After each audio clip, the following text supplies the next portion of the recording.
Good evening, I'm Claire Wilmot. And I'm Claire Avery. Tonight we're going to be looking at Wallace and Gromit from 28 Days Later. What they contribute to British cinema, what they don't contribute, what they may contribute, why do we watch them, why don't we watch them? Claire? What is Wallace and Gromit in terms of cast and crew, production companies, distributors, representations and codes and conventions? And now we have a clip of Wallace and Gromit and the Were-Rabbit. Wallace and Gromit, The Curse of the Were-Rabbit is truly a groundbreaking British film. It made over $9 million in its opening weekend and ran on a groundbreaking budget of $30 million. From directors Steve Box and Nick Park, Wallace and Gromit managed to garner an Oscar. That's right, stop motion won an Oscar. Not CGI, stop motion. Nick Park and Box have managed to tap into what we Americans love about British countryside. The typical tea, the vegetables, the houses, and of course, the cheese. Production companies who produced this film include Armand Animation and the big money company DreamWorks.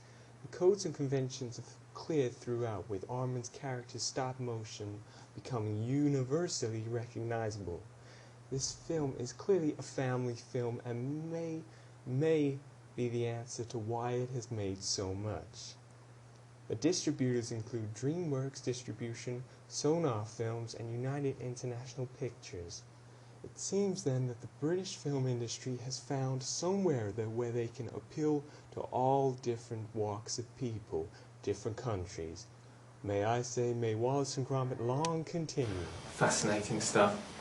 Clive, what did you think of it?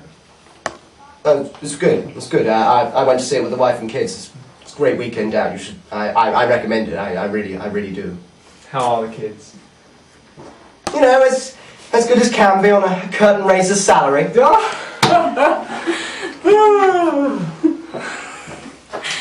talk about this later. I hate you. Yeah, we'll talk about this later. I'm just hearing in my ear we can go live now to Ollie Mott with the Were-Rabbit. It'll be alright. Thanks, Carl. I'm here outside. It's very windy. I'm sorry if you can't quite hear me. I'm here with the rabbit from the Wallace and Gromit and the Were-Rabbit film. He's right here. Yes, okay, yes, I'll talk to you later on, okay? Yes, no, you're a difficult agent. I've had enough. Goodbye. Colin, hi.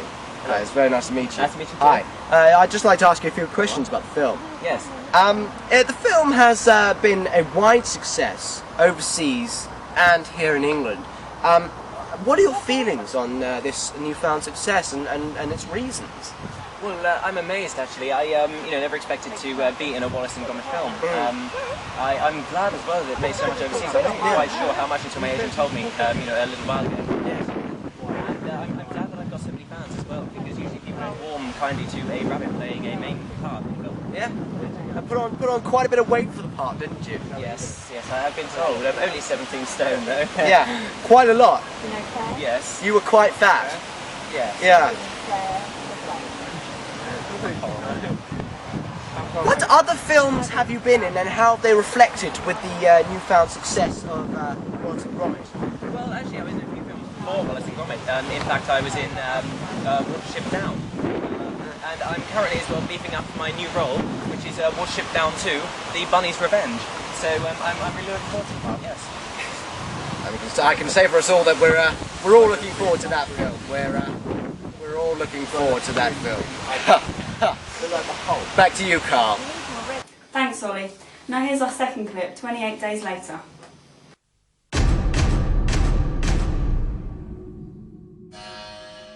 Unlike Wallace and Gromit, The Curse of the Were-Rabbit, 28 Days Later had a much more modest budget.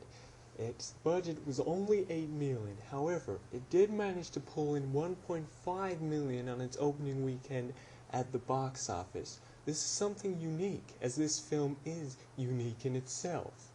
Its representations throughout are clear. The devastation of London is shot beautifully.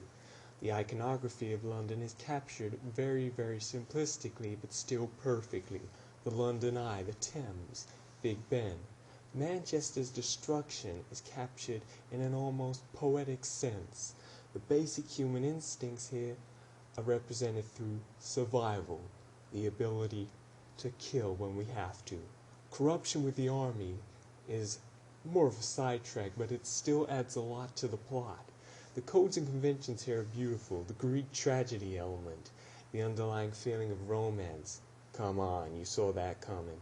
Mass score, obvious. Elements of hope. Yeah, right. Director Danny Boyle has again teamed up with writer Alex Garland. Boyle's previous works have included Trainspotting. We all remember that. The cast is very, very, very good. Cillian Murphy is here, known for films such as Batman Begins and, lately, Sunshine. The distributors are 20th Century Fox and Fox Films.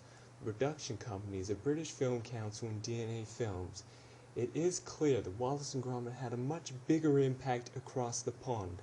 However, 28 Days Later has managed to span such a following. A sequel is being made 28 weeks later. Enjoy. Yes, and we are just receiving word we can go live now. Yes, we can. We can go live to 3 zombies now. Let's go live. Hi, I'm Lucy Anderson from Channel 5 News, and I'm here now with 3 zombies from 28 Days Later, and I'm now going to ask them some questions. So,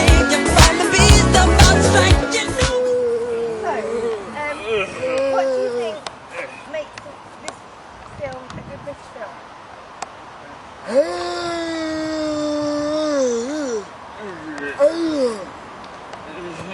And what do you think makes this film so successful?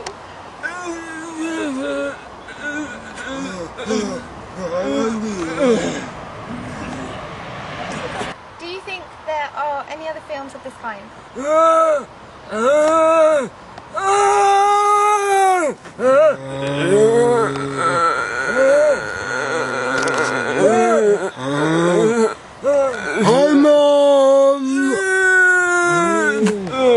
Okay, back to you in the studio. Shocking stuff. Really Really, really scary. I'm scared. Hope that didn't scare you viewers there. Certainly scared us a little, didn't Really it? did, yeah. Yes. Anyway, what do you think of these 2 films, Claire? Well, it's, British cinema is such a diverse thing. These Definitely. 2 films are very similar but very different in lots of ways. I mean, just look at the amount they made on their opening weekend. I know 9 million for Wallace and Gromit, and what's that? 1.5 for 28 Days Exactly. Later. It is very sure. What do you think of it, Clive? What do you think of British cinema and where it's going? Oh dear. Anyway, it's good night from me. And good night from me. Stay beautiful, Channel 5. Stay beautiful, Cambridge. You know, you can hold your own curtain. Bollocks this, alright? No, honestly, I quit, alright? I quit. It's ridiculous.